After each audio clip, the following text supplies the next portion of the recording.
قدر فیہا قواتہا، قرآن کہہ رہے زمین میں انسانوں کے لانے سے پہلے میں نے خوراک کے ذخائر رکھ دیے تھے، اور اندازہ مینجمنٹ تھی، ہر چیز اپنے ٹائم پہ دریافت ہوگی. مینجمنٹ کا یہ مطلب ہے پہلے سے نظر نہیں آئے گا کچھ بھی، آبادی آتی رہے گی اور وسائل دریافت ہوتے چلے جائیں گے. کوئی سوچ سکتا تھا کہ سورج سے ہم اتنی بجلی بنائیں گے؟ ہم نے گھر میں پلیٹیں لگائیں، ماشاءاللہ ایسی بجلی بننا شروع ہو گئی. وہ ہمیں کہہ رہا ہے بھائی یہ کسی کو بیچو، آپ سولر کا پینل بڑا لگا لو تو بجلی شاپروں میں بھر بھر کے غریبوں میں بانٹنا شروع کر دو آپ، اور ہمارا ایک دھیلا بھی خرچ نہیں ہو رہا، سورج سے بجلی بن رہی ہے. کوئی سوچ سکتا تھا 50 سال پہلے؟ ابھی پتہ نہیں کیا کیا دریافت ہونے والا ہے. پورا زور لگایا ہوا بچے روکو، بس بچے روکو. اس کے نقصان کیا ہوگا؟ ہمارا جوانوں کا ریشو کم ہو جائے گا، کمانے والے کم، کھانے والے زیادہ، تنزل کی طرف جانا شروع ہو جائیں گے. جن ملکوں نے یہ کیا ان کا یہ حال ہو گیا ہے. تو اس لیے اللہ نے اس سے بھی منع کیا. آگے اللہ فرماتے ہیں وَلَا تَقْرَبُوا الْفَوَاحِشَ مَا ظَهَرَ مِنْهَا وَمَا بَطَنَ، جتنے بھی بے حیائی کے کام ہیں، چھپے ہوئے ہوں ظاہر ہوں، بند کمروں میں انٹرنیٹ پر فحش چیزیں دیکھنا، بند کمروں میں ٹک ٹاک پہ، فیس بک پہ لڑکیوں سے دوستیاں لگانا، یا کھلے عام یہ سب کچھ کرنا، سب اللہ کی طرف سے حرام. اللہ نے عورت تک پہنچنے کا ایک راستہ، وہ کیا ہے؟ نکاح. آج اس چیز کو فوکس نہیں کر رہے ہم. Girl friend, boy friend system, لڑکیوں سے باتیں، دوستیاں، پھر انٹرنیٹ پر فلمیں، بیہودہ چیزیں سب سوسائٹی میں چل رہی ہیں. اللہ کہہ رہے ہیں اس کے قریب بھی مت پھٹکو، بے حیائی کے کاموں کے قریب بھی مت پھٹکو. آگے ولا تقتلوا النفس التي حرم اللہ، کسی انسانی جان کا قتل مت کرو. بات بات پہ آج بندہ مارنا کوئی مسئلہ رہا نہیں ہے. اللہ کہتے ہیں ذالکم وصاکم بھی، اس کی اللہ تمہیں وصیت کرتا ہے. انسانی جان، اس میں اللہ نے مومن کا لفظ بھی نہیں کہا، کوئی بھی انسانی جان، چاہے مومن ہو چاہے کافر ہو. آج بات بات پہ بندے اڑا دیتے ہیں. آپ دیکھو کتنے مبارک شخصیت تھے مولانا سمیع الحق صاحب کے جو بیٹے تھے. میری چند مہینے پہلے ان سے گپ شپ ہوئی، دوستی ہوئی، اتنا انہوں نے اسلام آباد میں ملاقات، اکرام کیا. اتنے پولائٹ آدمی، مجھے بار بار دعوت دے رہے آپ پکوڑا کھٹکائیں ہمارے مدرسے کا وزٹ. مجھے اتنی ایک اچھا لگا، انہوں نے رسپیکٹ دی. جب اطلاع ملی کہ دھماکہ ہوا اور شہید ہو گئے، کوئی بات ہی نہیں ہے. کس قدر انسانی خون کو سستا کر دیا ہے ان لوگوں نے. تو اللہ کہہ رہے ہیں وَلَا تَقْتُلُوا النَّفْسَ الَّتِي حَرَّمَ اللَّهُ، کسی انسانی جان کو قتل مت کرو. ان کا کیا قصور تھا بھائی؟ ان کی آپ سے کیا دشمنی تھی یار؟ مسجدوں میں گھس کے نمازیوں کو اڑا دیتے ہیں بات بات پہ. اس دن قرآن میں آیت آئی تھی نا، جس نے کسی کو قتل کیا نا، سب سے بڑی سزا کس کی ہے؟ قاتل کی. فَجَزَاؤُهُ جَهَنَّمْ خَالِدًا فِيهَا، جہنم اس کی جزا ہمیشہ رہے گا. وَغَضِبَ اللَّهُ عَلَيْهِ، اللہ کا غضب بھی، اللہ کی لعنت بھی، اور بڑا عذاب اللہ نے اس کے لیے تیار کر کے رکھا ہے.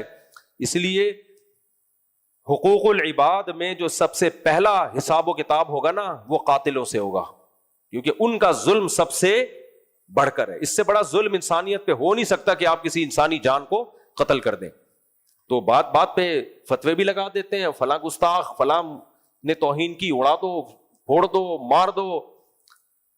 اس دن ایک بچی کی ویڈیو آئی جس کے باپ کو توہین کا الزام لگا کے قتل کر دیا گیا. ایسے بلک کے رو رہی تھی، اتنا ترس آیا کہ میرے باپ تو نبی صلی اللہ علیہ وسلم سے محبت کرتے تھے، ہمارے ابو آتے تھے، ہمیں پیار کرتے تھے، ہمیں گھمانے لے کے جاتے تھے. وہ جوان باپ کا جنازہ گھر میں دیکھ رہی ہے، مارنے والا مار کے چلا گیا اور ہیرو بھی بن گیا.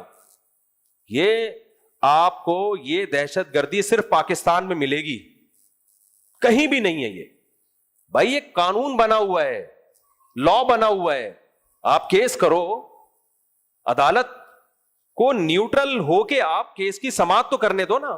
توہین کے کیسز میں ہوتا کیا ہے؟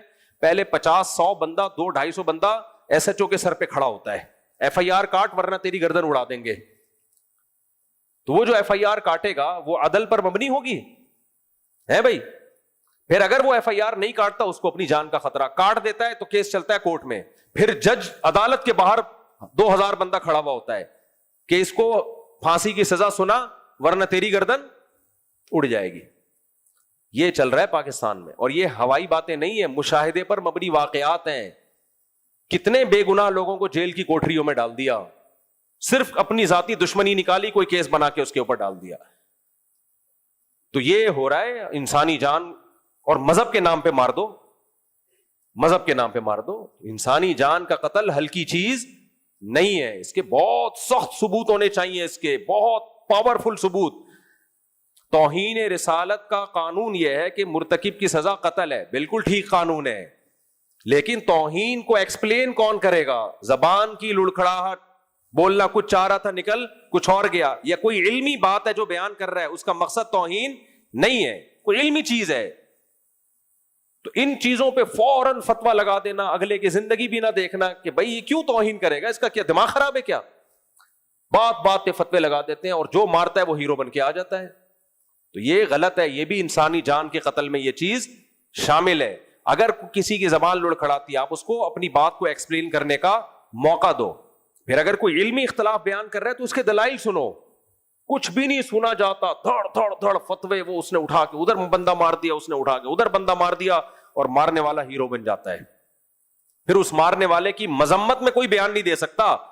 کوئی مذمت میں بیان دے گا، اگلے دن وہ آیا ہوا ہوگا اخبار میں، اس کو بھی اڑا دیا. سرگودا میں کیا ہوا ہے، وہ ایک مقدس اوراق کا ایک ادارہ ہے، تو وہ کیا کرتے ہیں، سب سے مقدس اوراق جہاں بھی اللہ رسول کا نام کسی کاغذ پہ لکھا ہو لے کے نا جمع کرتے ہیں، کہیں دور لے جا کے دفن کر دیتے ہیں. میں نے ان سے کہا یار تم اتنی ٹینشن اٹھا رہے ہو تو یہاں گڑھا کھود کے ان مقدس اوراق کو جلا دیا کرو تاکہ لوگوں کے پاؤں میں نہ آئے. فقہاء نے بیان کیا بھائی مقدس اوراق جو ہے، جو قرآن ہے کو بوسیدہ ہو جائے تو جلا دیا جائے تاکہ اس کے نقوش مٹ جائیں.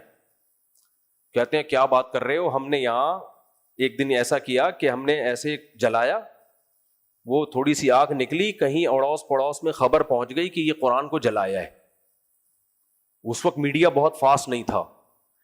اب یہ جو جلا رہے تھے یہ توہین کی نیت سے نہیں بلکہ توہین سے بچانے کے لیے کہ پاؤں میں نہ آئے. کہہ رہے فوراً تھانے میں گیا، ہمارے لیے تو جان چھڑانا مشکل ہو گیا، پتہ نہیں کس طریقے سے جان چھڑی ہے. میں نے کہا شکر کرو میڈیا اس وقت اتنا فاسٹ، 20-25 سال پرانی بات ہے، ورنہ ایک ویڈیو فیس بک یوٹیوب پہ آنی تھی تمہاری بوٹیاں نوچ کے لوگ کووں کو کھلاتے. حالانکہ وہ بیچارہ کر کیا رہا ہے، مقدس اوراق کی حفاظت. تو جو مقدس اوراق کی مقدس شخصیات کی حفاظت کرنے والے، ساری زندگی ان کی تعظیم پہ بیان کرنے والے، انہی پہ فتوے کس کے لگ جاتے ہیں؟ توہین کے. تو انسانی جان کا قتل ہلکی چیز نہیں ہے. اس کو ایسا نہیں ہے کہ جو اڑا دو اس سے کوئی جنت نہیں ملے گی. اس بچی پہ مجھے اتنا ترس آیا جس کے باپ کو مار دیا، یار کیسے بلک بلک کے رو رہی ہے وہ. تو انسان کے لیے پورا گھر چل رہا ہوتا ہے کسی شخص سے، آپ نے اڑا دیا، اپنی ڈھڑک پوری کر لی اور ہیرو بھی بن گئے آپ. تو ایسے جذباتی لوگوں سے ہمیں اپنے ملک کو بچانا ہے، اپنے کلچر کو، اپنی سوسائٹی کو بچانا ہے. اور یہ صرف یہیں پر آپ کو ملے گا دنیا میں. ہاں جو واضح لفظوں میں توہین کر رہا ہے، ہمیں پتا ہے یہ شراب بھی نہیں پی ہوئی اس نے، دماغ صحیح ہے اس کا، جان کر جیسے ملحد لوگ کر رہے ہوتے ہیں، کوئی تعویل نہیں بنتی ہے اس کی، اور کیس چلتا ہے، پتہ چل جاتا ہے کہ بھائی اس کی کوئی دوسرا مطلب بنتا نہیں ہے، تو ٹھیک ہے، اس کے لیے تو قانون بنا ہوا ہے. ایسے شخص کو سزا ملنی چاہیے تاکہ ہم ناموس رسالت کی حفاظت کریں. نبی صلی اللہ علیہ وسلم کی ذات اتنی ہلکی نہیں ہے کہ ہم لوگوں کو اجازت دے دیں جو منہ میں آئے اٹھائے اور جو آپ بکواس کرتا پھرے. تو میری اس تقریر کا یہ مطلب نہیں ہے کہ ہم اس کی کھلی چھوٹ دے رہے ہیں. میری تقریر کا مطلب یہ ہے کہ اس قانون کا غلط استعمال، اس پہ پابندی ہونی چاہیے. تو باقی قانون بذات خود ٹھیک ہے کہ توہین رسالت کی ہم کسی کو پرمیشن نہیں دیں گے، لیکن اس توہین کا فیصلہ کون کرے گا؟ عدالت. اور عدالت بھی دباؤ میں آ کے نہیں کرے گی، دونوں طرف کے دلائل سن کے وہ انصاف والا تجزیہ کرے گی. ورنہ عدالت پہ بھی دباؤ ہوتا ہے کہ تو نے اس کو سزا نہیں دی تو تیری گردن اڑے گی. یہ ہوا ہے، مجھے خود وکیل نے بتایا کہ میں نے 2 بے گناہ لوگوں کو اندر جیل میں کیا ہے، عمر قید کی سزا سنائی ہے، جبکہ مجھے پتا تھا کہ یہ مجرم نہیں ہے. کہہ رہے ہیں ان کو میں جیل میں نہیں بھیجتا تو میری لاش ملتی. اتنا دباؤ تھا میرے اوپر، مجھے جان سے مار دیتے تو میں مجبور تھا کہ یار اپنے آپ کو بچاؤں. غلط کیا، لیکن کہتا میں کیا کرتا، باہر عدالت کے باہر بندہ کھڑا ہوا تھا اتنا 1000-2000، اور میں حکومت کی طرف سے وکیل تھا، میں اس کو چھڑوا دیتا تو میں گیا کام سے. اور جج کو بھی یہی خطرہ تھا تو جج نے بھی اس کو عمر قید کی سزا سنا دی. یہ بہت ہے، ایک نہیں ہے، جیلوں میں بھرے ہوئے ایسے لوگ. اکثر علماء گئے ہوئے ہیں اندر جو بیچارے 8 سال درس نظامی پڑھا انہوں نے، قال اللہ قال رسول پڑھا اور انہی پہ الزام لگا اور جیل میں گئے. تو یہ ہو رہا ہے مارکیٹ میں. تو جو واقعی مرتکب توہین رسالت ہیں ان کو تو سزا ملنی چاہیے، لیکن یہ فیصلہ کون کرے گا بھائی؟ کورٹ بنی ہوئی ہے, عدالت بنی ہوئی ہے. دنیا میں ایسا کسی ملک میں نہیں ہوتا کہ جو اٹھا کے فیصلہ کر دے, فتویٰ دے دے, اڑا دو, یہ کر دو, وہ کر دو. تو